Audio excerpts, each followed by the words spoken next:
Hello students, आज आप सभी के लिए मैं OMR शीट को पूरा भर के समझाने वाला हूं और दिखाने वाला हूं कि ये OMR शीट आप कैसे जो है भरें। इसके लिए मैं अपने साथ जो है पेन वगैरह सब लेकर आया हूं।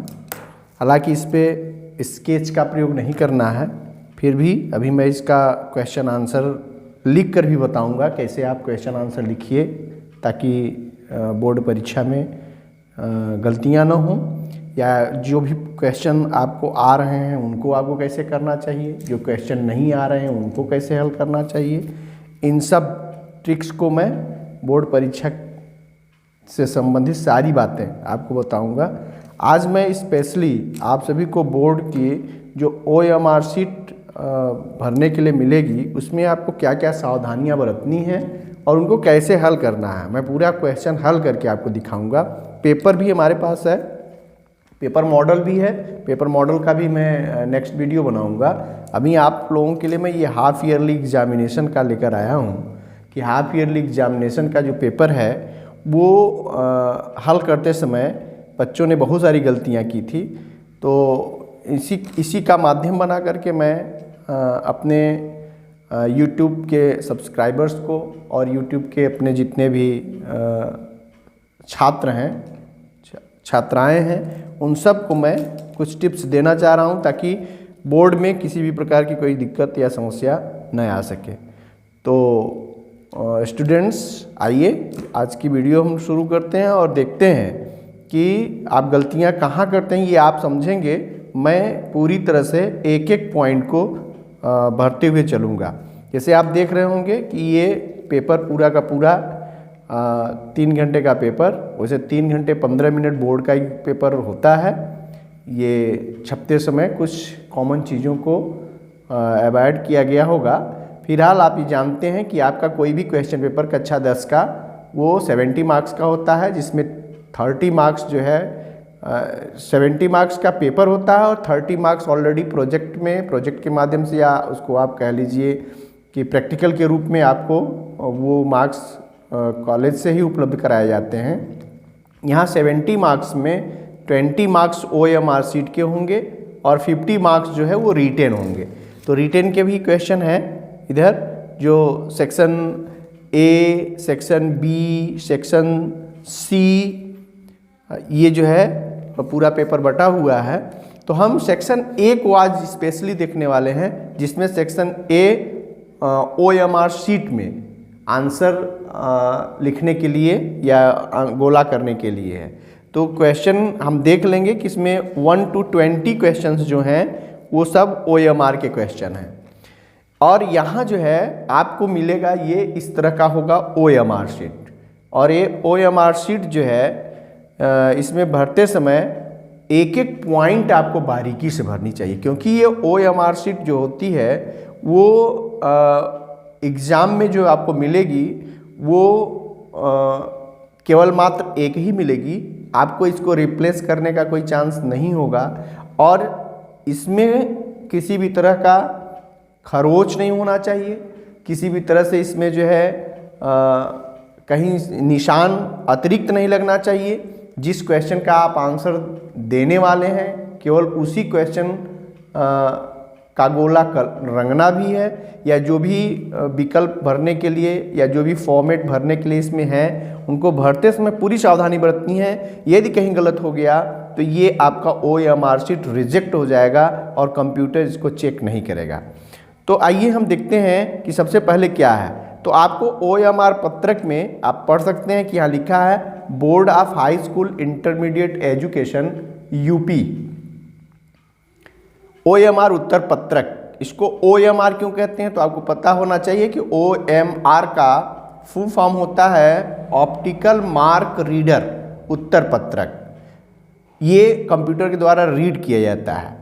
सबसे पहले आपको यहाँ इंगित करके दिखा दिया गया है कि गोले भरने का तरीका क्या है, गलत तरीका क्या है, सही तरीका क्या है। बहुत सारे बच्चे गलतियाँ करते हैं कि किसी भी जगह कलर करके ये दिखा देंगे कि मैंने ये क्वेश्चन हल कर लिया। जैसे पहले क्वेश्चन का आंसर यदि ए है तो ए को इस तरह से नहीं रंगना है, या पहले क्वेश्चन का आंसर यदि सी है तो ये इस तरह से, यानी पूरा गोला कवर करना है।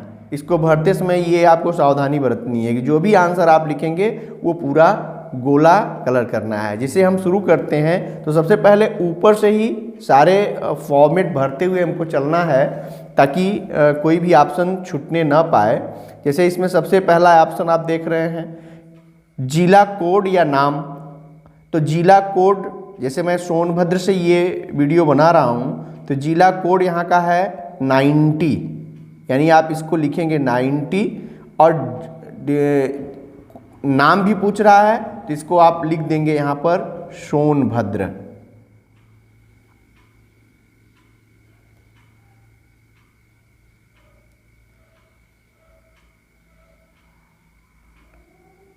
ये हो गया आपका, यानी डिस्ट्रिक्ट आपका हो गया सोनभद्र और ये हो गया 90। केंद्र कोड, केंद्र यानी जिस सेंटर पर आप एग्ज़ाम दे रहे होते हैं उसका भी एक कोड होता है। जैसे मेरे विद्यालय का कोड है 1041। ये आपको आपके प्रवेश पत्र पर लिखा होता है। आप चाहें तो उस प्रवेश पत्र से भी जो है इसको देखेंगे, उस पर लिखा रहेगा केंद्र कोड। जहां आपका सेंटर रहेगा उस सेंटर का कोड होता है, उसको आप भरेंगे। अनुक्रमांक में जो भी आपका अनुक्रमांक होगा वो भी आपके प्रवेश पत्र पर लिखा होगा। जैसे कोई भी अनुक्रमांक मैं यहाँ ऑप्शनल ले रहा हूँ, जैसे 9421321556, माना कि ये जो है रोल नंबर हो गया, इसको मैंने लिख दिया। विषय का कोड, चूँकि ये इंग्लिश का पेपर हम लोग हल कर रहे हैं तो इंग्लिश का पेपर कोड है 917, तो इसको हम 917 लिखेंगे। नाम भी लिखना है, यानी आप इसको सब्जेक्ट का नाम भी लिख देंगे।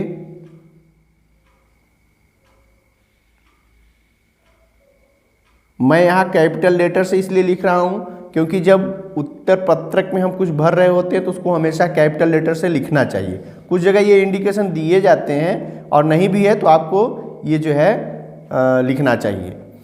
अब यहाँ लिखा है प्रश्न पत्र संख्या, आप इसको हिंदी में भी भर सकते हैं क्योंकि ये लिखने के लिए है, इसको आप हिंदी में भर सकते हैं। प्रश्न पत्र संख्या यानी प्रश्न पत्र संख्या यदि फर्स्ट और सेकेंड पेपर हो तो उसको लिखेंगे, अन्यथा इसको आप लिखेंगे ओनली पेपर है, यानी आप केवल एकमात्र पत्र है, ये प्रश्न पत्र है, इसलिए आप इसको ओनली लिख देंगे। ये हो गया आपका ऊपर का जो निर्देश था भरने का, ये भर दिया गया। उसके बाद अब आगे बढ़ेंगे। अभी हम क्वेश्चन आंसर, ये देखिए प्रश्नों के चारों विकल्पों में से जो सही हो उस गोले को निर्देशानुसार भरा जाए। तो इसमें जो है इसको अभी हम बाद में भरेंगे, पहले हम अपना जो भी काम है उसको पूरा कर लेंगे। जैसे इसमें पहला अक्षर, अब ये क्या है प्रश्न पत्र, यहाँ छपने में गलती हुई है, ये प्रश्न पत्र होना चाहिए। प्रश्न पत्र मार्का या सीरीज, जैसे अब इस पेपर को देखेंगे तो यहाँ जो है ये मार्का है या सीरीज इसी को कहते हैं, यानी ये जो है ये प्रश्न पत्र का मार्का हो गया PK। तो आप देखिए इसमें कि पहला अक्षर है, पहला अक्षर यहाँ पर है P, यानी आप इसमें लिखेंगे P कैपिटल लेटर से, और इसमें दूसरा अक्षर है K, यानी यहाँ आप भरेंगे K। P, अब ये P भर दिया आपने, इसमें आप देखेंगे तो P कहीं है जिसको हमको कलर करना है। ये देखिए ये मिला हमको P, तो हम इसे क्या करेंगे कि इसको पूरा कलर करेंगे। आप बिल्कुल जल्दबाजी किए बगैर आराम से आप इसको भरेंगे ताकि कोई भी गलती होने ना पाए। यहाँ इंडिकेशन भी दिया है, आप इसको देख सकते हैं कि पूरी तरह गोले को भरना है। आधा अधूरा गोला भर देंगे तो आपका उत्तर पत्रक निरस्त हो जाएगा, रिजेक्ट कर दिया जाएगा। दूसरा अक्षर देख रहे हैं आप कि दूसरे अक्षर में यहाँ के लिखा है। के जो है इसका मतलब इसमें भी के वाला ऑप्शन हमें भरना पड़ेगा। ये हो गया आपका के ऑप्शन, हमने के को भी कलर कर दिया। ये हो गया आपका गोला के का भी भर गया। मैंने यहाँ पर ब्लैक पेन ले रखा है, ये आप सभी देख सकते हैं। ब्लू पेन में होता क्या है कि ब्लू पेन भी ठीक है, इसको भरने के लिए आपको पहले मैं निर्देश बता नहीं पाया, बता दूं कि इसमें केवल बॉल पॉइंट पेन का प्रयोग करना है। और बॉल पॉइंट पेन यानी ये सब बॉल पॉइंट पेन है। इसमें कुछ होता है जो जेल की भी पेन होती है, तो जेल की पेन प्रयोग नहीं करनी है आपको। ये ब्लू पेन है, ब्लू पेन या ब्लैक पेन, दो में से कोई एक पेन और कोई कलर नहीं प्रयोग करनी है। ब्लैक पेन से स्केच वगैरह से आप इसको नहीं भरेंगे, कदापि न भरें ये। और ब्लैक पेन यदि हो तो उससे इसको भरने में थोड़ा इसलिए अच्छा होता है क्योंकि ब्लैक डार्क होता है और वो कलर दिखता है कि कहाँ तक हो पाया। और ब्लू पेन जो होती है उससे थोड़ा डार्क नहीं होता, तो वो कंफ्यूज्ड रहता है छात्र कि कहीं जो है छूट गया कि नहीं छूट गया, और कहीं छूटा तो नहीं है। और इसमें क्या है कि थोड़ा सा भी छूटेगा तो साफ साफ दिखेगा क्योंकि ये बहुत डार्क होता है। इसीलिए ब्लैक पेन से जो है यदि हम OMR शीट को रंगते हैं तो वो अच्छे से स्पष्ट दिखता है। तो आइए हम आगे बढ़ते हैं। तो ये हो गया हमारा प्रश्न पत्र का मार्का, यानी हमने एक में P भरा, दूसरे में K भर दिया। आइए नेक्स्ट विकल्प की ओर चलते हैं। यहाँ लिखा है प्रश्न पत्र का भाग केवल चित्रकला एवं संगीत वादन विषय है, तो प्रश्न पत्र के जिस भाग को परीक्षार्थी द्वारा हल किया गया है उसके सम्मुख गोले को भरा जाए, अन्य विषयों हेतु यहाँ कुछ भी अंकित ना करें, ऐसा कहा उसने। यानी किसी दूसरे विषय में नहीं भरना है, ये केवल चित्रकला विषय के लिए है। चित्रकला जब करते हैं तो उसमें एक आलेखन पार्ट होता है और एक प्राविधिक भाग होता है। तो आलेखन भाग रहेगा तो आप 1 को कलर करेंगे, प्राविधिक भाग हल कर रहे हैं तो 2 को कलर करेंगे। इसी तरह संगीत वादन विषय हेतु भी है कि तबला, पखावज, मृदंग भाग है तो 1 भरेंगे, और उसके बाद सितार, वीणा, सारंगी, सरोद, इसराज, गिटार, वायलिन, बांसुरी, ये भरना है तो इसको 2 वाले कॉलम को भर देंगे। अब आइए इधर देखते हैं। अब हम यहाँ जो है हस्ताक्षर कर देंगे। कोई भी है तो जैसे किसी लड़के की कॉपी है तो उस लड़के की कॉपी भर देंगे। जैसे मैं अपना ही नाम लिख देता हूँ, मनोज कुमार मिश्रा, तो मैं यहाँ पर अपना नाम भर देता हूँ, मनोज कुमार मिश्रा। ये मेरा सिग्नेचर हो गया।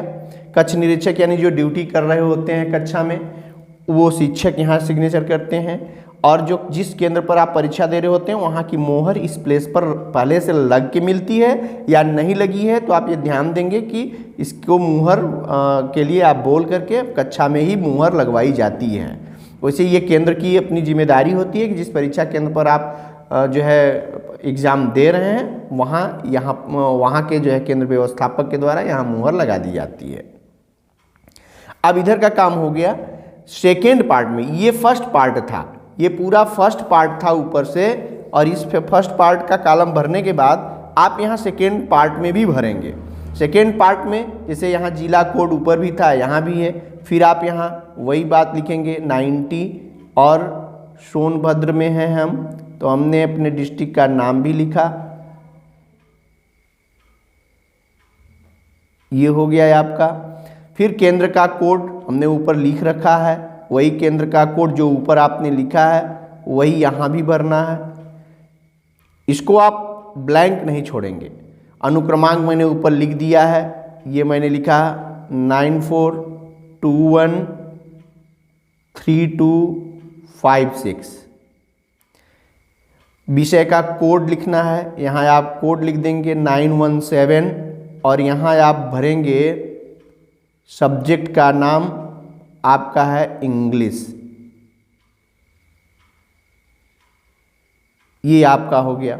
प्रश्न पत्र संख्या में आपको पता है कि इसका एक ही पेपर है, इसलिए आप इसको भरेंगे वनली। ठीक है, यहाँ भी केंद्र व्यवस्थापक की मुहर होगी। परीक्षार्थी का हस्ताक्षर करना है, जैसे मैंने यहाँ हस्ताक्षर किया वही हस्ताक्षर मैं यहाँ भी कर दूंगा।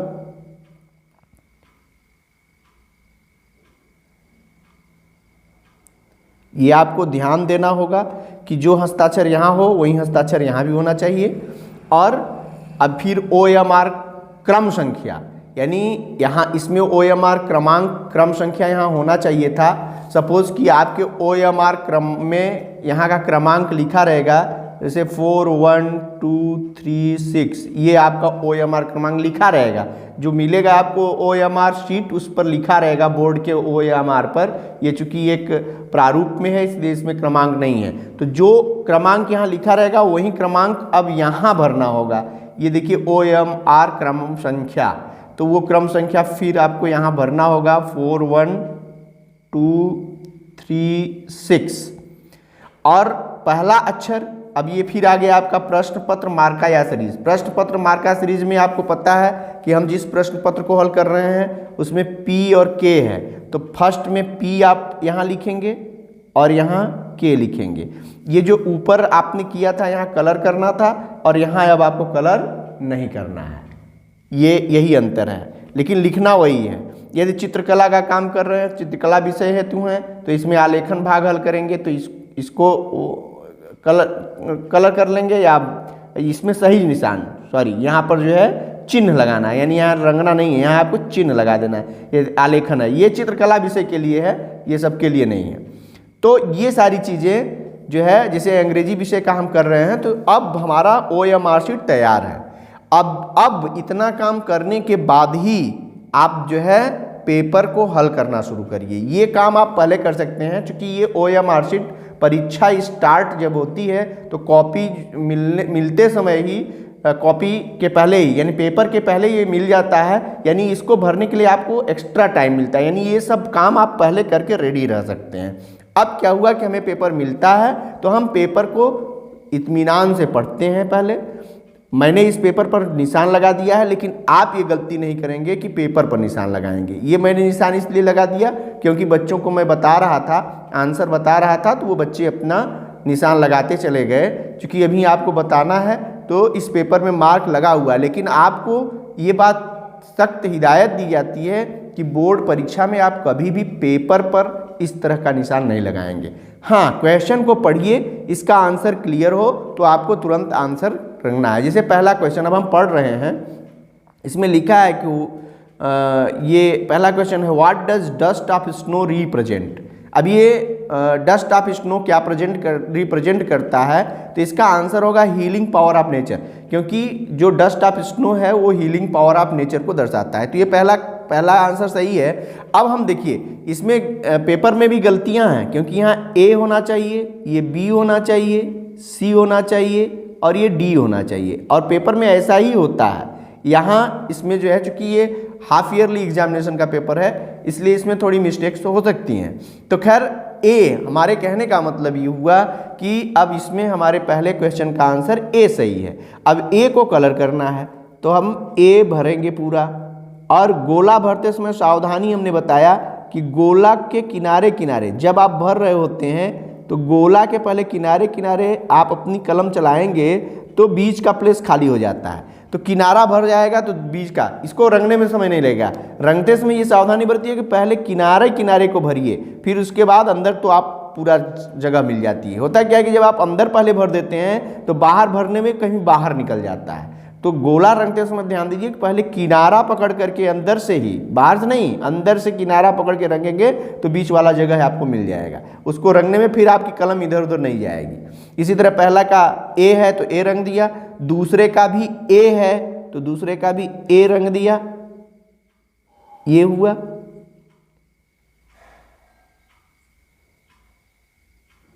इसी तरह तीसरे का सेकेंड है यानी बी है तो हमने बी रंग दिया।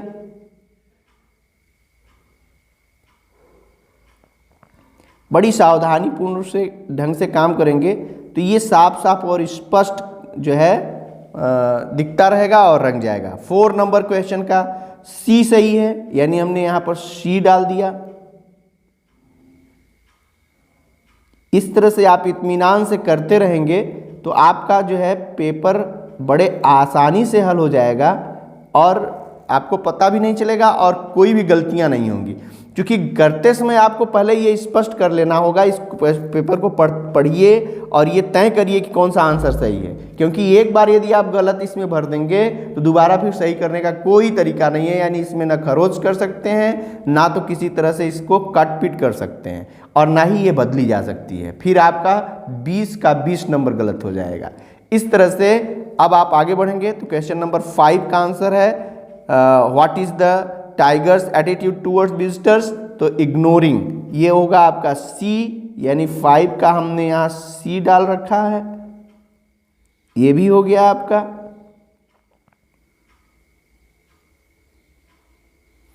फिर 6 का who gives young seagull a piece of fish, तो इसमें है किसी ने नहीं दिया था, यानी ये डी ऑप्शन सही होगा, यानी 6 का हमें डी कलर करना है, हमने डी को ले लिया।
के बाद 19 का सेकेंड यानी बी सही है, तो यहाँ बी को कलर करेंगे।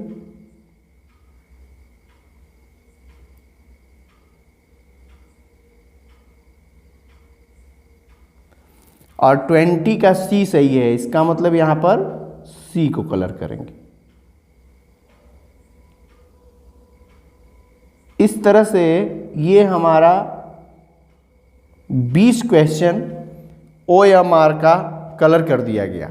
अब आप देख सकते हैं कि इसके जो गोले भरे गए हैं वो पूरी तरह से स्पष्ट नज़र आ रहे हैं। अब इसमें आगे ही काम जो बहुत इम्पॉर्टेंट है वो ये है कि जब हम नीचे के सेकेंड प्रति में पहुंचेंगे, जो ये कैंची का निशान लगा है, ये 2 पार्ट में किया जाता है, ये अलग कर दिया जाएगा, उसको अलग कर दिया जाएगा। तो इसमें भी देखेंगे आप तो ये प्रश्न संख्या और उत्तर, यानी यहाँ जिस जो है बॉक्स को हमने कलर किया उसका हमें यहाँ वो लिखना बहुत ज़रूरी है कि कौन सा उत्तर हमने हल किया है, अटेम्प्ट किया है। जैसे फर्स्ट में हमने ए किया, यानी हमको यहाँ भरना है ए। सेकेंड का हमने ए किया, इसका मतलब इसमें भरना है ए। थर्ड का मैंने बी किया है, तो इसका मतलब इसको लिखना है बी। 4 में हमने सी किया, इसको लिखेंगे सी। 5 में भी सी है, इसको सी। 6 में डी, तो यहाँ डी लिखेंगे। 7 में ए, इसका मतलब यहाँ ए लिखेंगे। 8 में बी, इसका मतलब यहाँ बी लिखिए। 9 में ए, इसका मतलब यहाँ ए लिखिए। 10 में डी, इसका मतलब यहाँ डी लिखना है। ठीक इसी तरह अब आगे बढ़ेंगे तो अब ये नेक्स्ट के जो उत्तर हैं यहाँ पर क्या है, तो 11 नंबर पर यहाँ सी भरना है, लिखना है। 12 पर डी है, तो इसका मतलब यहाँ हमको डी करना है।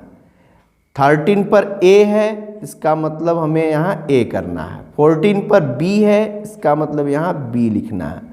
15 पर B है तो हमको यहाँ B लिखना है। 16 पर C है तो यहाँ C लिखना होगा। 17 पर B तो यहाँ B लिखेंगे। 18 पर C तो यहाँ C लिखेंगे। 19 पर B तो यहाँ B लिखेंगे और 20 पर C, इसका मतलब यहाँ C लिखेंगे। अब आपका OMR शीट पूरी तरह तैयार है। यानी अब आप इस OMR शीट को आप अपने कक्ष निरीक्षक को जमा करते समय इत्मीनान से दे सकते हैं, क्योंकि हमने ये 20 क्वेश्चंस अटेम्प्ट कर लिया और उसके बाद यहाँ मैंने उसका ऑप्शन भी दे दिया। और अब इसमें होता क्या है कि जब आप OMR शीट जमा कर रहे होते हैं तो ये जो कैंची का निशान लगा हुआ है, इसी कैंची के निशान पर से जब आप उस मोटे पर्ण को मोड़ेंगे यहाँ से, तो ये यहाँ से मुड़ जाता है। ये इस तरह से मुड़ेगा और जब ये मुड़ जाता है तो ये जो है ये अब आप अलग कर सकते हैं। इसको आप यहाँ से अलग कर सकते हैं। हालांकि ये आपको करने की ज़रूरत नहीं है, आपके जो कक्ष निरीक्षक होते हैं उसको अलग कर लेते हैं और ये अलग करके इसको अलग जमा करते हैं, इसको अलग जमा करते हैं।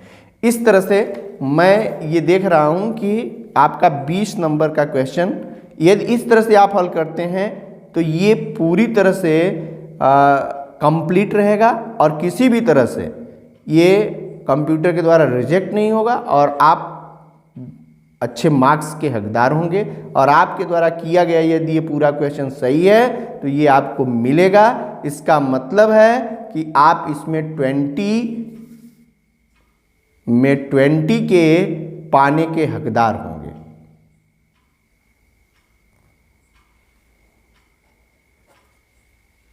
ये छोटी छोटी चीज़ें यदि आप फॉलो करेंगे तो ये कभी गलत नहीं होगा और आपका बोर्ड एग्ज़ाम बेहतर होगा।